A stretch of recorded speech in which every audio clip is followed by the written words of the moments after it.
It's late February or early March in central New York. Winter's grip on the land is starting to loosen a little as the days lengthen. Slightly warming temperatures are welcomed after several months of snowy cold weather. At Heiberg Memorial Forest, a campus of the College of Environmental Science and Forestry near Tully, New York, these first fleeting signs of spring mark the renewal of a tradition that stretches back in history to an unknown time. A time when the first Americans discovered that the sap of the sugar maple tree could be condensed by boiling into a sweet syrup. They shared their discovery with the first European settlers, and their tradition continues to the present.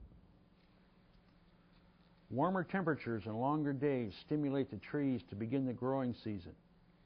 The immature leaves hidden in the buds of the trees call for food. The trees begin pumping the sap produced last summer up the trunk from the roots where it has been stored since the fall. For about the next 6 weeks, until leaves emerge from the buds, the sap is just right to be turned into syrup. The methods for extracting sap have evolved over time. At first, the trees were slashed with an axe or hatchet. Today, holes are drilled by hand or power drills. Wooden taps or spiles guided the sap into buckets. Every bucket had to be emptied once or more times a day, depending on how well the sap was flowing. Metal buckets or other containers are still used with metal taps, but they're hard to clean and bulky to store. Today, most producers use plastic tubing in taps. Here at Kingswood Sugar Bush at Heiberg Forest, we begin putting up tubing in mid-February when warmer temperatures allow us to roll out the thousands of feet of tubing used to connect our 1,500 taps. Smaller tubing leads directly from the plastic tap at the tree to larger tubing that eventually empties the sap into roadside gathering tanks. We depend on gravity and a small amount of natural vacuum to move the sap from the trees, but some producers use a vacuum pump to get more sap. Preparing to collect the sap using tubing takes 2 to 3 weeks. Tubing needs to be strung and attached to each tree. A custom fit is required because of varying sizes and distance. Once the tubing is up, we wait until the return of warm temperatures to begin the process of tapping in. It takes a couple of days for us to tap all our trees. We're very careful not to take too much sap, so most trees have only one tap. However, the biggest of our trees could have as many as 4 taps in them. Tap holes heal very quickly and never produce sap again.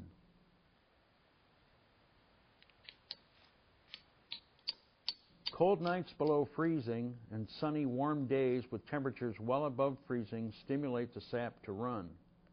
On these days, hundreds of gallons of sap flow through the tubing to our storage tanks. Some sugar houses are built right in the sugar bush, and the sap runs directly to them. Many syrup producers have to get the sap to the sugar house some other way. We use a truck with a tank on it. The sap is pumped from the storage tanks on the ground into the tank on the truck. It is unloaded at the sugar house, where the boiling process begins. There are several species of maple, but only the sugar maple has enough sugar in its sap to make it worth the effort to make maple syrup.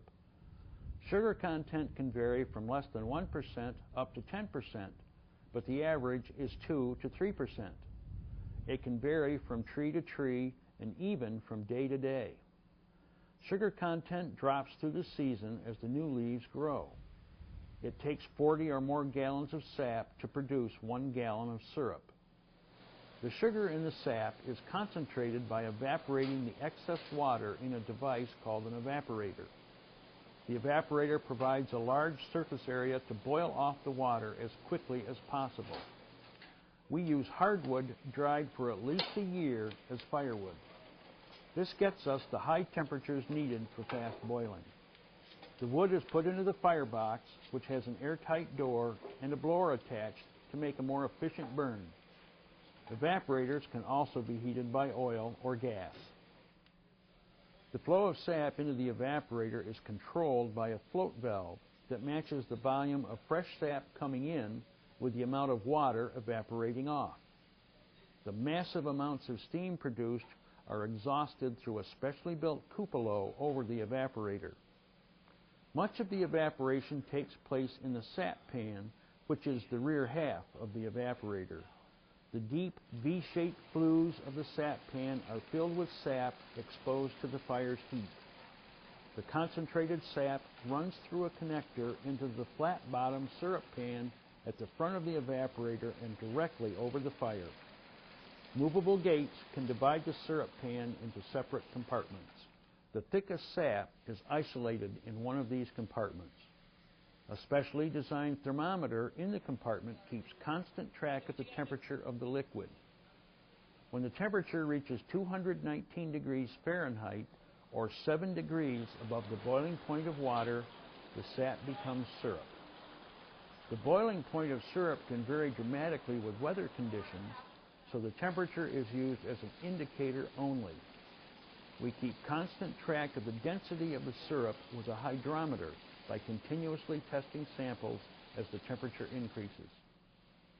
The syrup tends to foam up while boiling, so heavy cream is sprinkled into it as needed to minimize the problem. Fresh syrup is removed from the compartment when the density reaches the appropriate point. A valve is opened and the syrup drains out into a pail. Density is checked a final time. As the syrup is drawn off, the gate of the compartment is opened, allowing the next batch of sap to run in. When conditions are right, we can draw off up to 2 gallons of syrup every 20 minutes or so.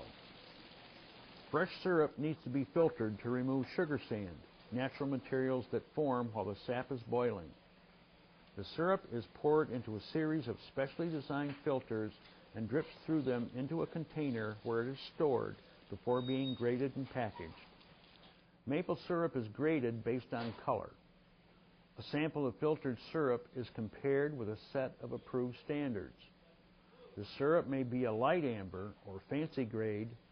Medium or dark amber is also produced depending on sugar content, time of season, weather, and other factors. Once the batch of fresh syrup has been graded, it is drawn off into various size containers.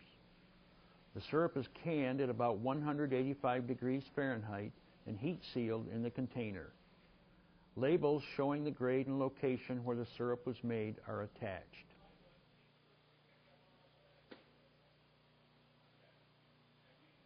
Of course, one step remains. The final test is pouring the syrup over a pile of fresh, mouth-watering pancakes, waffles, French toast, or even ice cream. All wonderful treats made even more delectable by one of nature's most unique gifts, maple syrup.